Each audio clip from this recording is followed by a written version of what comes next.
Silly me, my microphone was muted. I said, hello, we are live. I gotta go, put this up on Twitter and stuff real quick so people know I am live. So give me just one moment, and then we'll get started here. Tonight we're gonna do live comic book reviews. Can you believe it? I believe they call me an absolute madman, and, planning to live up to it.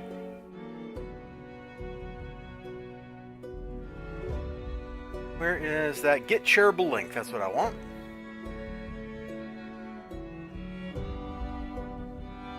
Alright, let's...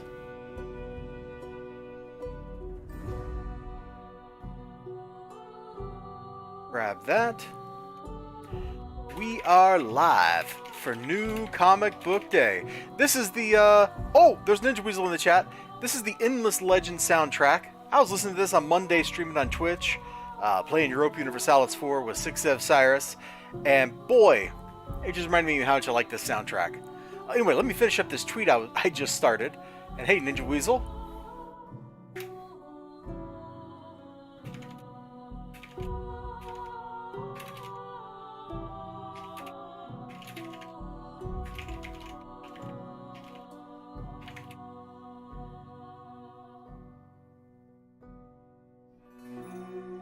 Link in the replies. And they're gonna do like a down pointing emoji. Let's see. Point. Yeah, there we go. Oh, I'm starting to get the hang of this whole whatever this is that we do. Gotta be a professional, right? Get shareable link. Alright, let me try that again. Here's the link.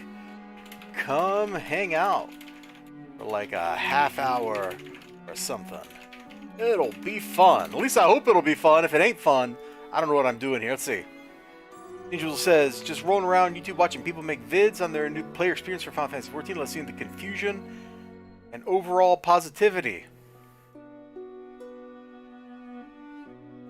Let me open up the YouTube control room UI. That way I can moderate the chat. There we go. Alright. We're almost ready to roll here, people. I apologize. Oh, also, one other thing. We will talk about this just a little bit. Because I just started reading this yesterday. And it just reminded me how good this stuff is. It reminded me how good this is. I'll probably do like a video on it here this weekend after I read a little more. Let me put the up. And I'm going to get some final prep work together. And then we'll roll.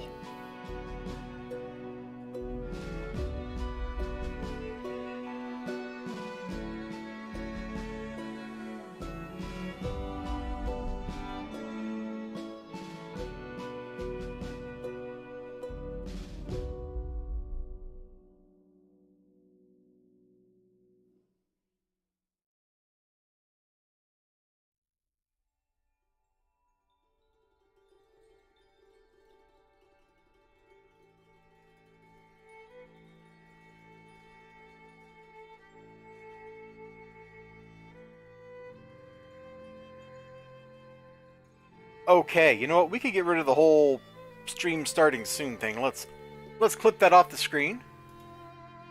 And just to show you what I'm listening to, let's click over. Whoop, there you go. Check it out. I really got to play this game at some point, man. Just like Endless Space, I have listened to the soundtrack way, way more than I've actually played the game. But it has just been pretty dope. Let's set this to loop. So it'll go back around to Ariga's song.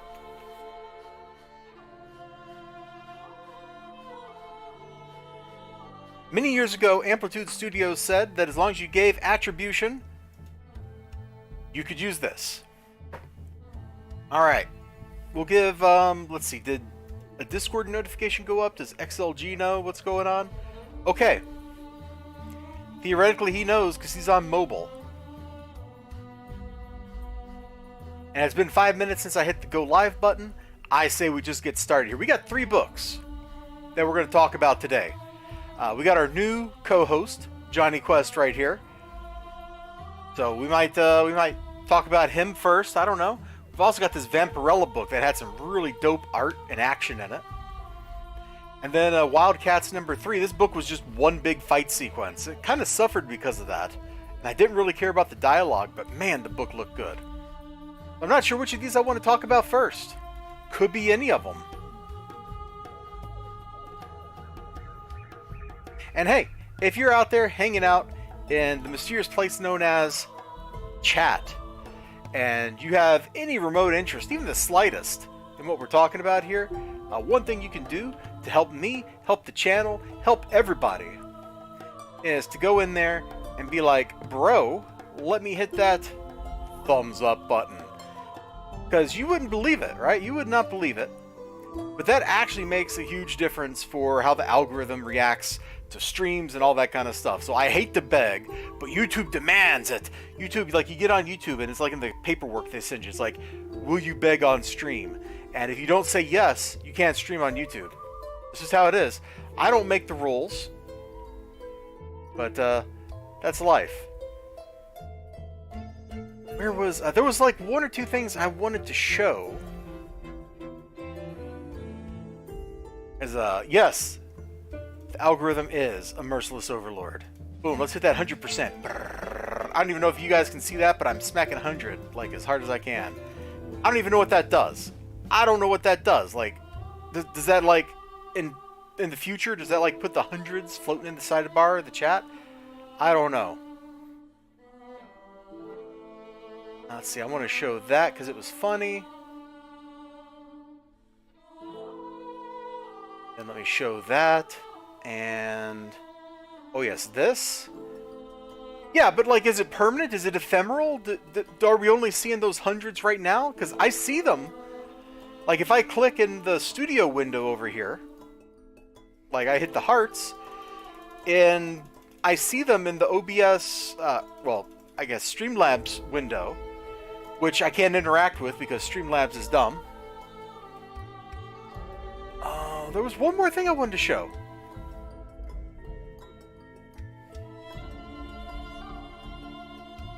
Oh, right here. Okay. I think I got all the little Tweety stuff. Yeah, I don't know. I should go watch one of my own videos in replay, I guess. So anyway, earlier, I was like, yo, I don't know what I'm going to do tonight, bro. Let's zoom in a little bit here so it's easier to read. There we go. I don't know what I'm going to do. And, well, I liked what El Crudo suggested. I also liked what Izza said, but I think I won't do that live because I got to reread all the City Heroes comics. I don't remember a whole lot about them.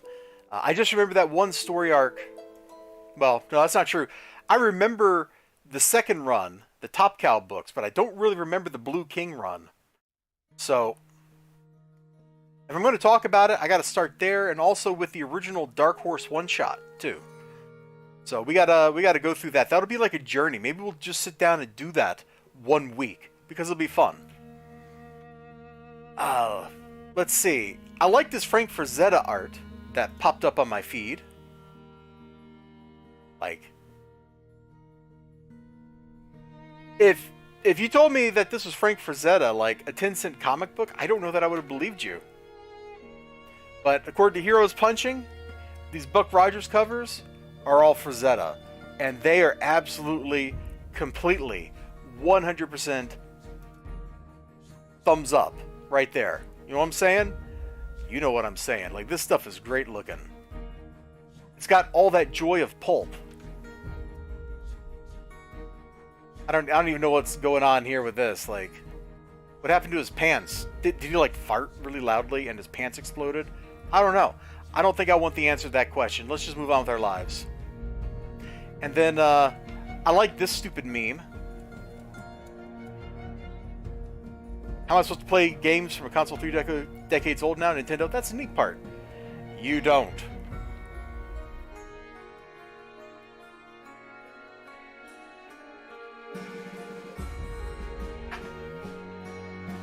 But if you did, this is how you got to do it.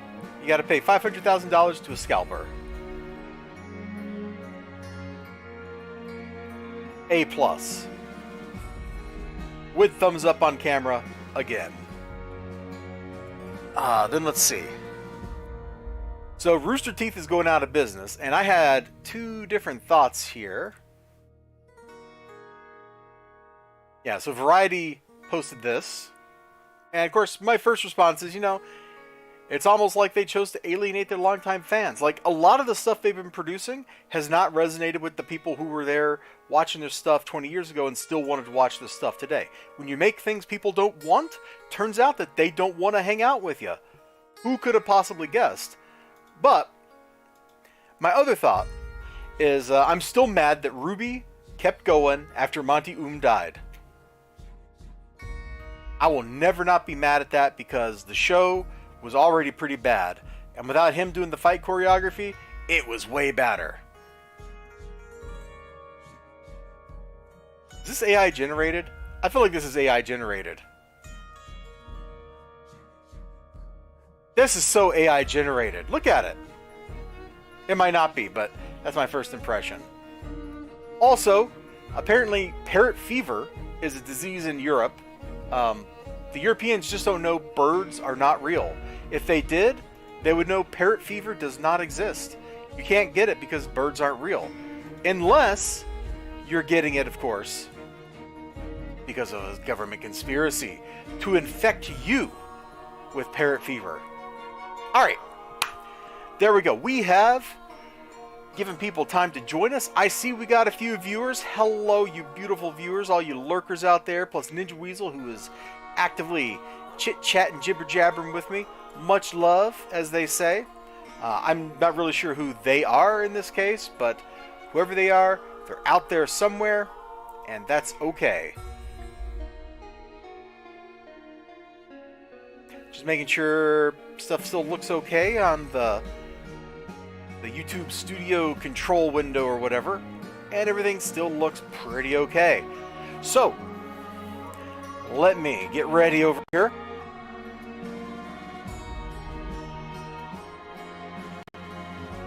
Hey, headset. There we go. Headset's back. Alright. Now, since this is going to be comic book reviews, we're going to have to, I'm going to tell you what the format is. 1, the music's going to stop. 2, I'm going to crack these puppies open, and I'm going to talk. Whoops. I'm going to smack the camera, and after I smack the camera and teach it who's boss, that's right, camera, you just, ooh, you. After that, I will talk about the comic for a couple of minutes. We'll cut a video, and then we can talk about the comic. And, if you see something you like as I'm looking at the comic, then we can totally take a look at it. So, we're going to try this out. Probably not something I'm going to do too often. Last time I tried to, well, maybe not last time. The first time I tried to do a live comic book review, YouTube decided that I was showing naughty stuff, and that was the stream. Dead. D-E-D.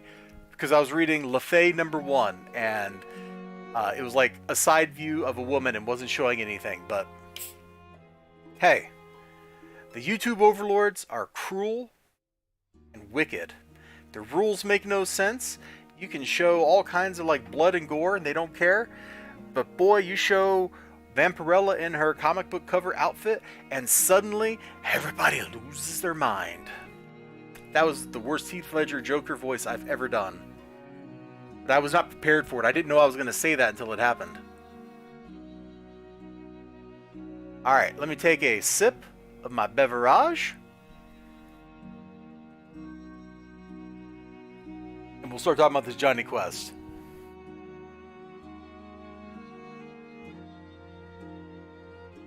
Man, I don't want to stop the music. I'm really enjoying it.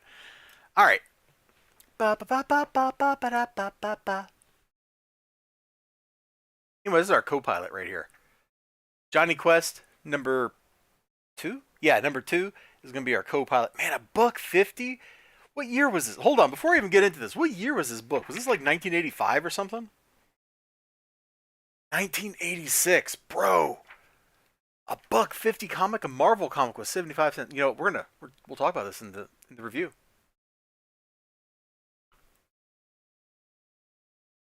Okay, sorry about that. I was popping my jaw and stuff, so it wouldn't pop while I was talking. Let's go, baby. Let's do it.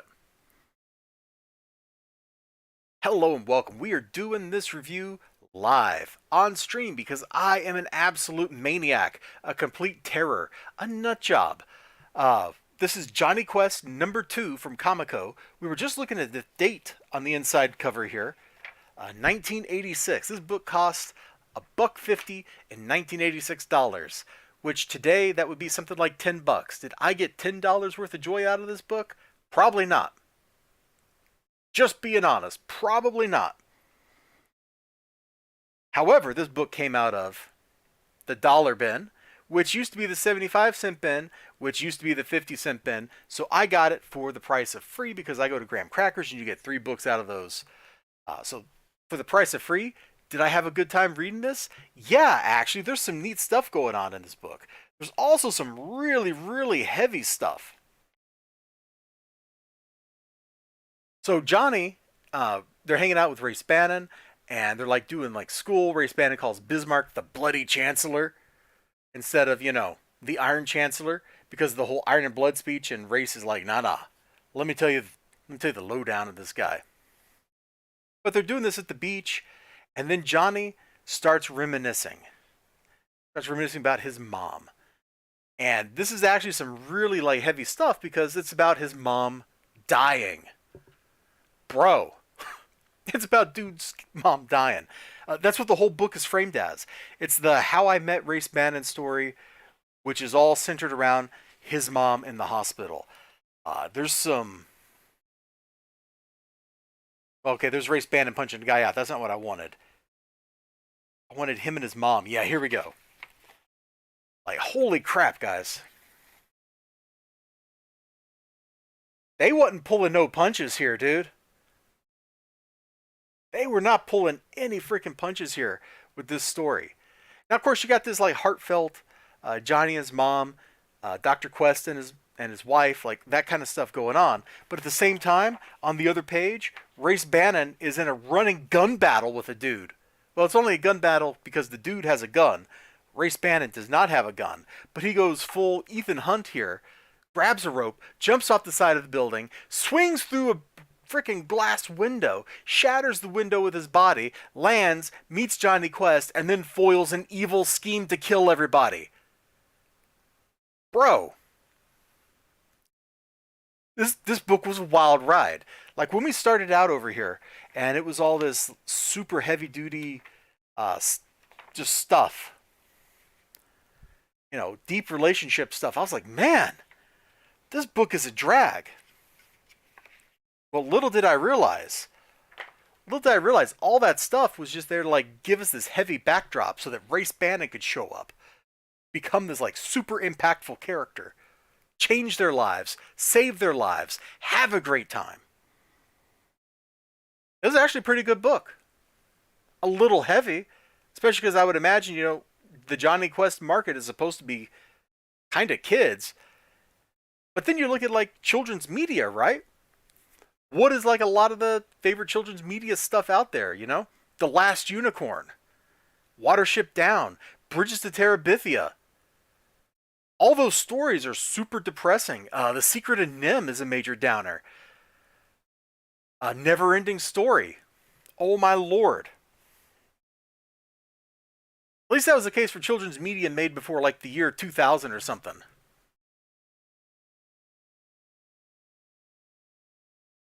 Left page center panel. Oh, I know, dude. Here, we're gonna, since we're doing it live, I'm gonna read the chat. So Ninja Weasel, okay, but can we take a second to appreciate the look on Johnny's face? Left page, center right panel. It's great, dude. That's a great face. He looks much older than his actual character age there. I really like this face here from when he's like a little kid. Just that I'm having a great time. I'm a smug pirate captain. Mom's looking great. They're looking like they're having a great time together. The art in this book is actually really rock solid. Oh, let me show you the dude that Race Bannon beats up real quick. Oh, hey, there's the back cover. You know what? I didn't even look at the back cover. Let's look at this whole thing. There you go. So we got both plot points, action and mom. So yeah, Race Bannon breaks through the glass. I told you that. And then he has to stop a bad guy who is sneaking up on Dr. Quest. And what's the bad guy? He claims his name is Roger Bannon. Bum, bum, bum. Who is the real Race Bannon? The guy on the left with the needle, or the guy on the right who looks like he's about to sock the guy with the needle? I think you know the answer to that question. So they have a fight. Stuff happens. It's all resolved wonderfully, beautifully. It was a fun little book. We're probably gonna leave this book out here on my desk for a little while because Johnny Quest is once again going to be my co-pilot. So if you had to pay $1.50 in 1986 dollars, I don't know that this would have been worth it, but for the price of free, I had a good time, man. That's why this is Tales from the 25-cent bin. Ooh, ooh, something like that. All right, one review down. Let me put the music back on for a minute.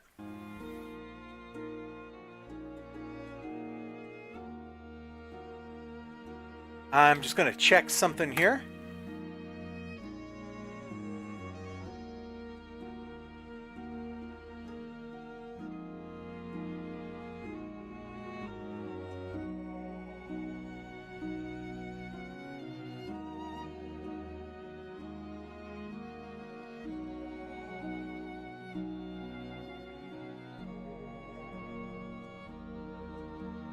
I cannot find what I'm looking for, and I guess that's okay. All right, let me close that tab. So anyway, that's one comic book review done real time, live. Where the heck am I putting this book? Where I started cleaning my office up, but I didn't finish. It's an even worse mess than normal. I have no idea where I'm stacking this up. Let's just throw it on the floor next to the Joker manga. Have fun, Johnny Quest. We'll come back for you later, bro. Promise. I'm glad you appreciated the look on Johnny's face. There's a lot of good-looking art in that book.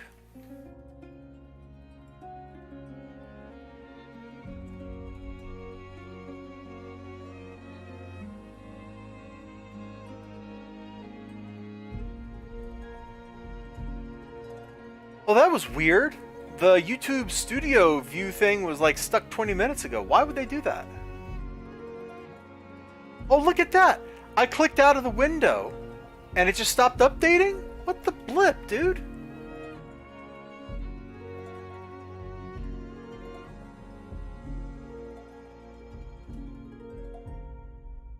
Hold on, I got no idea what the heck YouTube is doing here. It's just sort of being like, nah, bro, you're not. Yeah, there it is. Again, as soon as I clicked away from the window, YouTube was like, nah, it's not live anymore. Why would you do that, YouTube?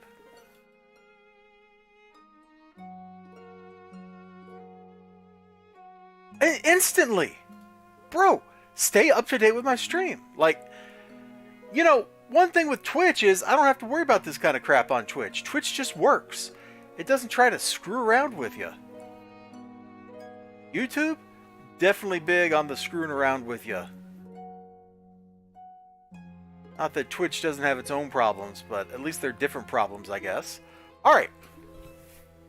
So, Vampirella Strikes. Let me actually move this window over here. Look at that. As soon as I click back to the Streamlabs window, it stops being live. What the frick, YouTube? That's, Alright, well, we just got to deal with it. We have literally no choice because we live in the world where YouTube makes the rules. So let me mute the Endless Legend audio, and we'll talk about Vampirella Strikes here. And I will read your comment in the review, because that's kind of funny, Ninja. Alright, let's do this thing. We have us another one of the Tales from the 25-cent bin. Except that's not really true, because this came out of the $1 bin, which used to be the 75-cent bin, which used to be the 50-cent bin. And that was just like 2018, man. Inflation is killing all of us. I got this at a Graham Cracker Comics out of the bin. When you go to a Graham Cracker Comics on a Wednesday, you get not one, not two, but 3 books for free. out of the dollar bin. And we already just did the other half of that spiel, so you can just deal with it. YouTube probably is going to hate this cover. I'll put this in the thumbnail, and they will probably immediately strike my thumbnail. Or, as Ninja Weasel says, Vampirella strikes, more like YouTube content strikes. Am I right? You are so right. We're doing this live. We're not editing out stupid speaking mistakes, which I don't usually do anyway. So, I'm trying to give you the raw, you know? Live your life. Dave DeVries. It's a nice looking cover. The golden skulls are kind of weird because they feel so compressed, but it's a nice cover. It kind of does a pretty good job of showing you what's inside the book. Soul food.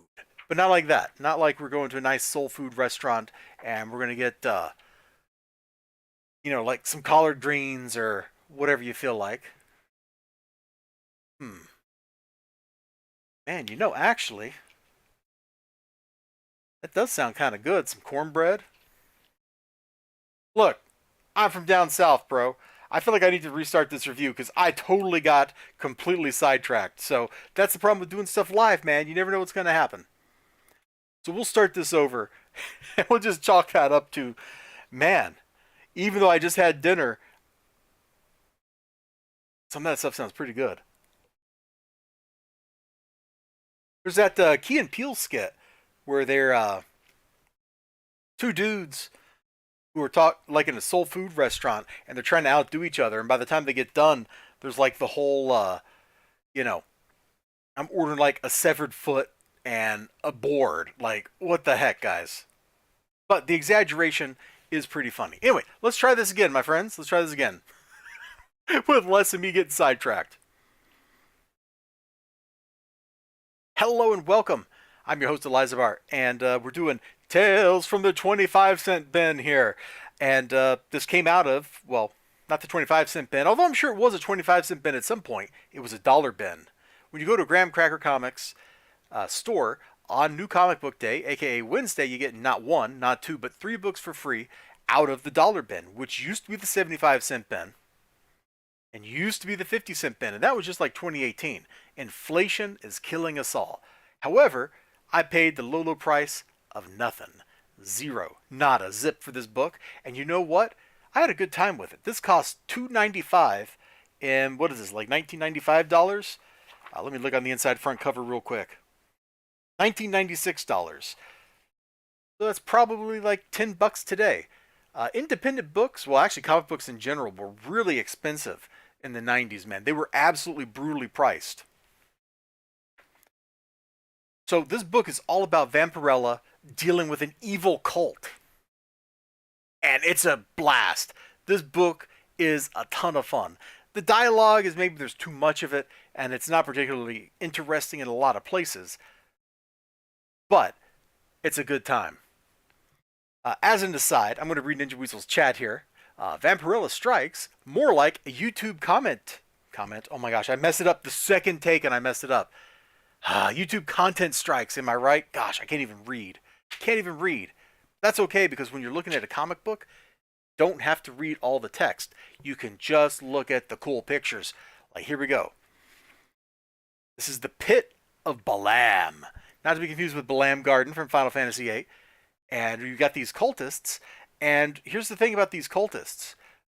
They're nerds. A lot of these dudes are here because they're rich businessmen trying to summon these evil beings so that they can increase corporate profits and stuff. They're not hardcore heavies like the dudes that are holding this woman hostage. So the general outline of the plot in this one is somebody that Vampirella owes a favor to has her investigate this, and she goes undercover in this corporation, and she finds out that they're hiring people, and then when they work late, they kidnap them, and they bring them down here, and they chuck them into the Pit of Balaam. So Vampirella, being a hero, is here to protect justice and people and stuff like that. And so we got these bad guys. They're getting ready to throw her in the pit. The art's pretty nice, isn't it? Like, it's really rock solid. all this 90s ink work with like the little shadows and the little details on the knuckles and stuff. Oh, let's just talk about that for a second. Look at the freaking details on this dude's fingers, man. He's got the little ridges above his fingernail and everything. It's wild. So much love went into those little teeny tiny details in this dude's hand. In a modern comic, it would probably just been some sausage fingers, man, like our name is Matt Miller. Oh. So anyway, Vampirella is like, finds herself restrained by evil power that keeps her from leaping into action to save this girl. But after she dies, she leaps into action. And I'm not sure who pulled her thong to the side like that, but somebody totally pulled her thong to the side. And she is now having a wardrobe accident, as they said about Janet Jackson. Hopefully we are not getting in trouble with YouTube, but it is very likely I'm getting in trouble with YouTube for this. Much like Ninja Weasel jokingly said, look, if I put this cover in a thumbnail, YouTube is probably going to strike the thumbnail. I will probably have to put a big censor block over the middle of her body, which is stupid and funny. So anyway, she fights the cultists. There's a lot of great action in this book. We go back, we actually are doing in media res, and so we actually flash back to how we got here. There's Vampirella in the workplace meeting the sacrificial lamb. Here's our evil nerds, Wall Street. Look at that. Who wants to work in an office with a big demon head on the wall? Not me. Not me, that's for sure. And this whole thing builds up to Vampirella versus this crazy scorpion monster thing. Like, the remaining panels are her fighting that thing, and it is so good. I don't know that paying $10 would have made sense for, well, 10 modern bucks would have made any sense for this, but for the low price of free, I had an absolute blast reading this book. It was like 10 very well spent minutes of my life. It makes me want to read more. And that is something that's pretty priceless. When a book or a movie or a song or whatever leaves you wanting more of it, the creators have really done their job well. They didn't overstay their welcome. They gave you what you wanted. They gave you maybe more than you wanted, and you're satisfied, but left going, boy, that was so good. I want a second serving. That's how Vampirella Strikes from Harris Comics #4 felt for me. As a random aside, there's a lot of fun stuff in the very back of this. Let me get to it. And by fun stuff, I mean like the ads back here. We got ad for Cyberfrog, Cyberfrog #3, Death Fly by Night, by artist Ethan Van Sciver, because that's where all that stuff was originally published. We got ad for Cyberfrog #4 over here. Then there's ads for Vampirella, Vengeance of Vampirella here with a cover, a wraparound foil cover by Joe Quesada and Jimmy Palmiotti. This is only half of it. What could be on the other half of the cover? I don't know, bro. I don't know. So just like some fun ad material here in the back. And I enjoyed looking at that almost as much as I enjoyed actually reading the book too. Like, it was just like such a treat to see those old advertisements. That's one of the joys of looking at books from the 90s, is you see lots of advertisements from back when people weren't scared to have their advertisements be a little bit out there or come on a little bit strong. So much advertising today is kind of neutered in comparison.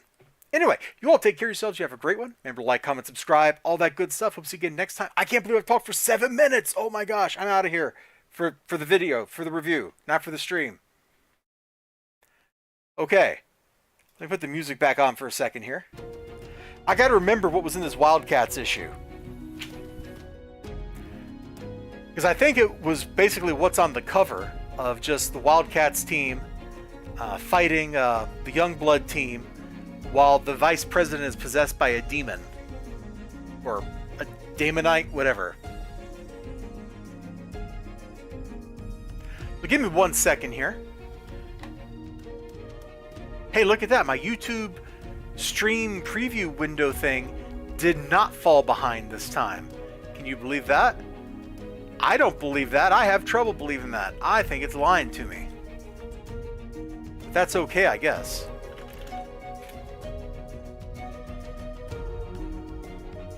Man, I can't believe I messed up reading your freaking chat twice. That's so silly. That is uber goofy of me.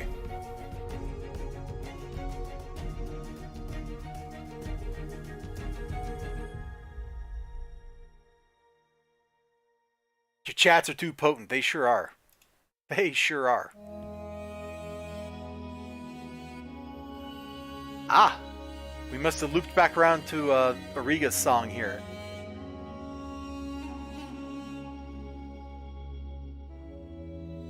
That's the endless playing. Oh, that's just how this dude ended the video. Okay. Yeah, let's go back around. There we go. Oh man, the soundtrack is so good. It makes great music for like when you're doing like brain thing stuff, when you're thinking hard about whatever. Just looking here to make sure I'm not forgetting something. I keep feeling like I had something else I wanted to talk about, and then I'm forgetting it.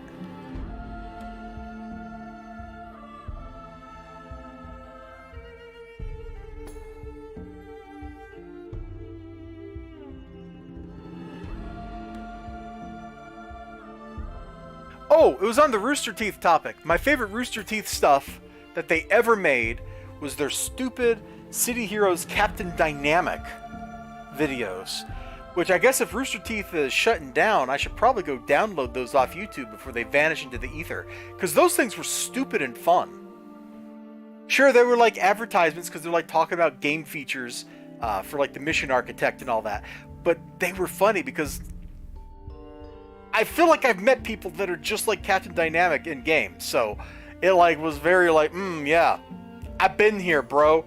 I feel ya.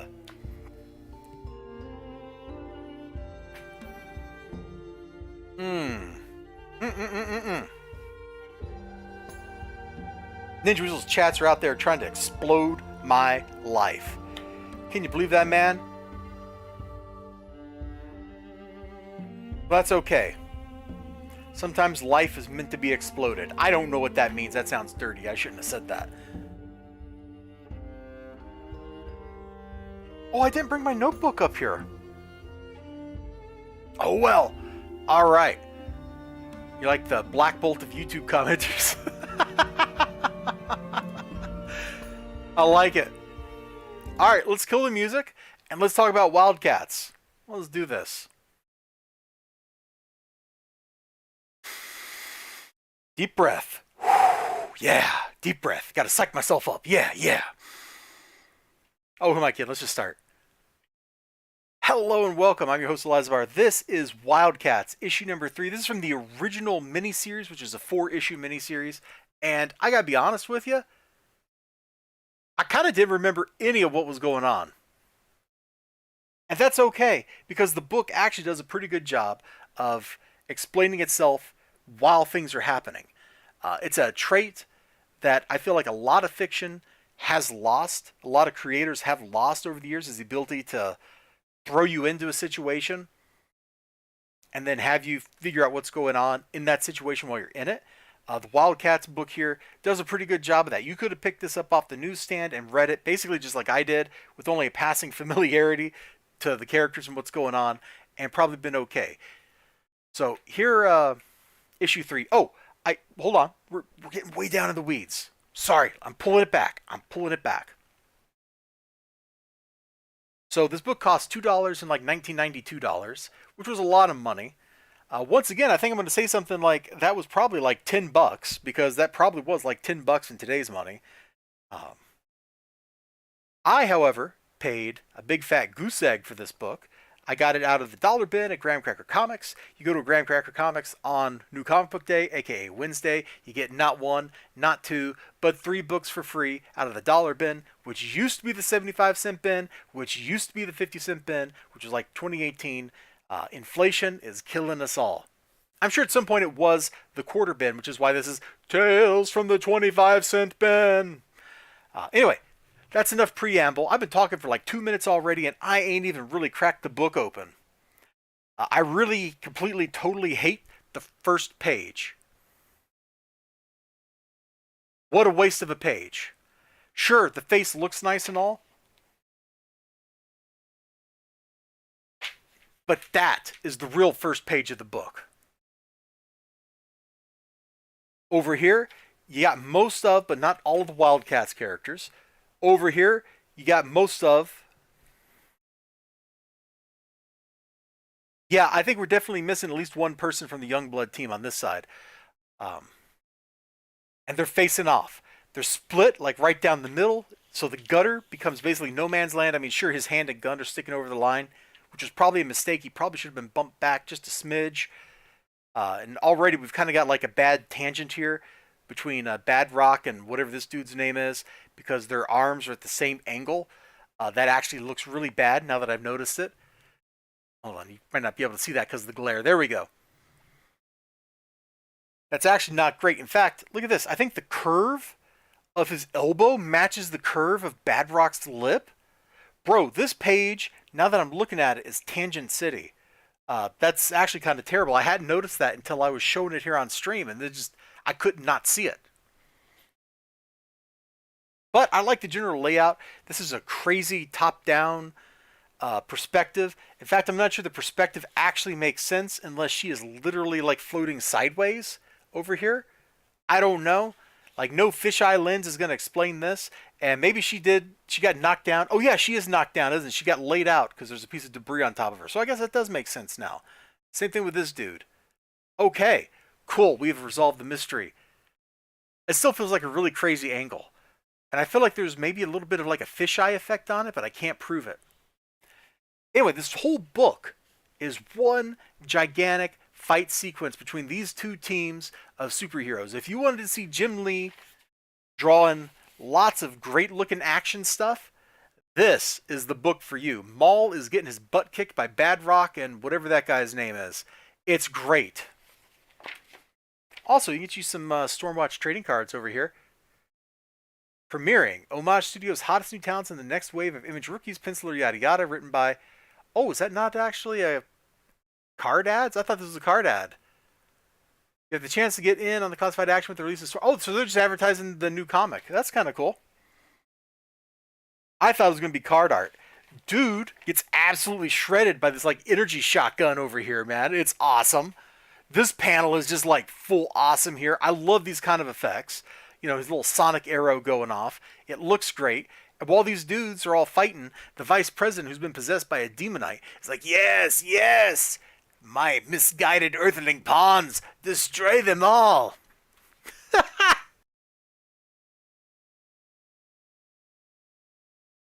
Oh man, doing that voice made me start coughing. I can't believe it. So I finished coughing with the mic muted. Let me take a sip. Remind me not to do crazy evil alien voice again. Holy moly. As I am not a crazy evil alien, apparently, I can't do it. This panel down here is super dope. And this whole thing, they just keep fighting and fighting while, what's the guy's name? Hellspawn, I think? He's like, yes, yes, soon. Wait, I'm about to do the voice again. Are we sure he's possessed? That sounds like typical politician. No, this one is possessed. They actually kicked the alien out of him. Let me find it.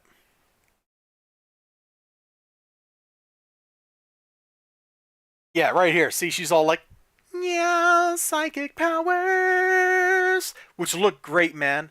I love seeing like Kirby dot type effects. It just looks like so much fun. And then the alien pops out of him. Boom. And then they kill the alien. Because, you know, this is an Image comic, and we don't just arrest bad guys here. We possess them. Really, it's the Earthling-like thing. Like, unless you just believe that all politicians, massive Kirby dots, yeah. Unless you just believe all politicians are, in fact, lizard people, which may be true. I don't know. I'm not completely a lizard person expert. That's actually Orange Joker who does that. So all in all, like, I don't know that what's going on in this book makes sense. Like a lot of Image launch titles, I don't know that what happens here makes a whole lot of sense. But what I do know is that I had a lot of fun looking at the art in the book and going, man, that's cool. Dang, that's awesome looking. Because frankly, it is. This Jim Lee art just looks pretty darn good through the whole book. And I got to give it a thumbs up for that. It was also super easy to get into because the first couple pages as they're having their standoff, they're basically explaining the whole situation to us in dialogue, which is great. You can get up to speed super fast that way. So yeah, I liked it, especially for the price of free. Who can beat that? Not me. All right. Oh, hold on. I got a Discord notification. Oh, from Ninja Weasel. Okay, I'll take a look at that in a minute. Let me put the music back on. Listen to the music for a second while I let my voice recover before we wrap this up. Because I suddenly feel like I'm about to lose my voice, which isn't true. I haven't gone completely hoarse yet. But that happened to me at work on Tuesday. I taught a class, a little training session, and man, when I got done with that, I was talking like this. So I don't think that my throat has fully recovered. We'll talk about the X-Wing here in a second.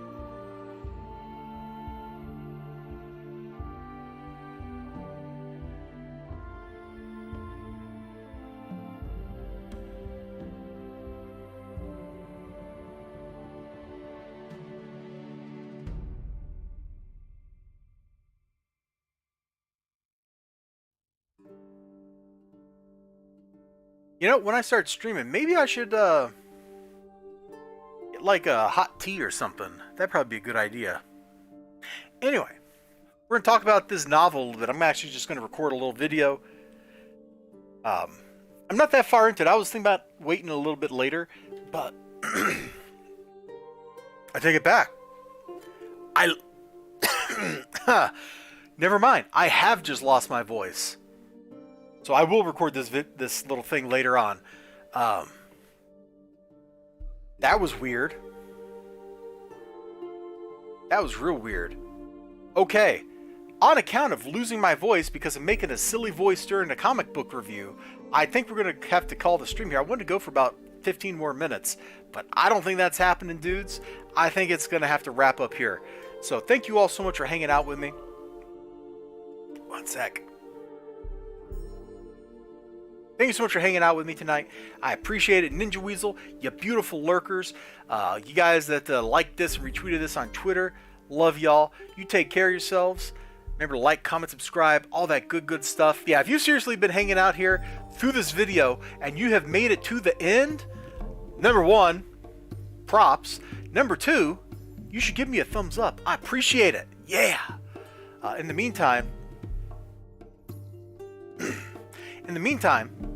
take care of yourselves. I hope to see you again next week. If you're watching this on the replay, I hope to see you again, maybe live sometime. And I will take those 3 live reviews we did, and I'll put them up as separate videos for the people who don't watch the live streams. So everybody comes out of this a winner. You all take care. You too, Ninja Weasel, you have a good one. And you lurkers have a good one. And I am out like a route.